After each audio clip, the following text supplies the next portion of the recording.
Family গ্রামের মেয়ে তো ওই যে দিয়ে দিছে বিয়ে, যে বয়সটা ওনাদের কাছে কোনো মানে ম্যাটার করে না। আপনি বাইরে থাকেন?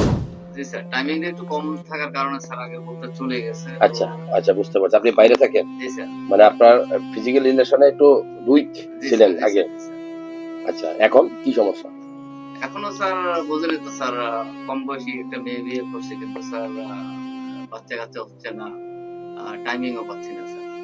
আপনার শুক্রাণু রিপোর্ট তো খারাপ আসছে ভাইয়া, টাইমিং এ পাচ্ছেন কম। শুক্রাণু রিপোর্ট আছে মাত্র 3 মিলিয়ন, আর শুক্রাণু গুলো নড়াচড়া হলো 30%-এর নিচে, 29-28 এরকম আর কি। স্যার তো এখন আপনি আমার স্যার লাট ভরসা স্যার, আপনার তো ভিডিও দেখি, ভিডিও দেখেন নাকি? ভিডিও দেখি স্যার। আর আগেও এক দুজন ডাক্তার দেখাইছিলাম, কিন্তু আপনার স্যার লাট ভরসা। আপনার এই কথা শুনলে বা আরো একটা ভিডিওতে দেখছি স্যার, আপনি দেখছি একজনের বাচ্চা হয়েছে আপনার ওষুধ খাওয়ার পরে স্যার। না ওইটা ঠিক আছে, এটা আমার ওষুধ খাওয়া করে না, এটা আল্লাহ তাআলার ইচ্ছা। জি স্যার। তবে প্রথম কথা বলি, আপনার কোনো সমস্যা নাই তো? মাসিক ঠিক মতো হয়? হ্যাঁ, আমার পিরিয়ড ঠিক আছে। আলহামদুলিল্লাহ।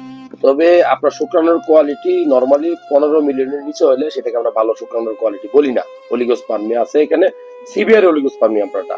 আর একটা হলো, চেষ্টা করেন শুক্রাণুর কোয়ালিটি ভালো রাখার চেষ্টা করেন, দুশ্চিন্তা মুক্ত থাকেন, ভালো খাবার খাবেন, বিশেষ করে একটু খেয়াল রাখবেন আপনার ওনার দিকে, কলা যেন খায়, দুধ যেন খায়।